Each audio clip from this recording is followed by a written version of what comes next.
Tumekuwa na mjadala mzuri sana.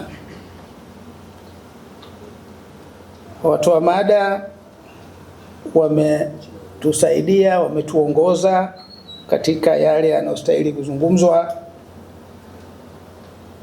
na baada ya hapo tukapata mawazo kutoka kwa washiriki, na sina shaka hata kidogo kwamba tumefaidika na tutayatekeleza yale ambayo tumeahidi kuyatekeleza. Mheshimiwa Waziri, kilikuwa ni kikao kizuri, na mimi nasisitiza lile ambalo katibu mkuu wetu wa baraza ameshalisema. Kilikuwa ni kikao kizuri sana na hakika kitachangia sana katika maendeleo yetu. Kubwa Mheshimiwa Waziri, ambalo tumewaahidi washirika wetu ni kwamba mada hizi zinahitaji muda, zitahitaji kusema kweli nafasi nyingine ya kuzielewa zaidi. Maana kama viongozi ni muhimu wakazielewa hizo mada vizuri kusudi wakazitekeleza. Tunataka tuendelee, hatuwezi kuendelea bila kujitangaza.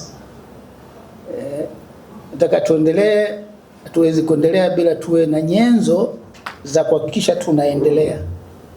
Nataka tuendelee, lazima tuwe na mfumo na structure ambayo itasimamia maendeleo yetu, ambayo ni katiba. Kwa hiyo nasema yote hayo yaliyosemwa ni muhimu sana. Kwa hiyo tumewaambia tutawatafutia muda. Hiyo ndio ahadi ambayo tumeitoa, kuwaita tena na kuelimisha kuhusu masuala yao zaidi hadi watakapoelewa, ili tuwe nao kwa pamoja. Kwa hiyo Mheshimiwa Waziri, mimi naomba nimalizie kwa kutoa shukurani tena. Asante sana kwa kuja na kwa heshima niliyopata ya kukiongoza kikao hiki mchana, ambacho zaidi kilikuwa ni cha kubadilishana mawazo ya nini kinastahili kufanyika ili tutimiza yale ambayo yanastahili kufanywa kwa faida ya nchi yetu. Michezo ni kila kitu. Michezo ni umoja, michezo ni amani.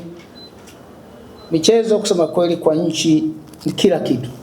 Michezo inatupa kujiamini. Kwa hiyo tusiposhikilia michezo, basi tutakuwa tumeacha nyenzo muhimu sana.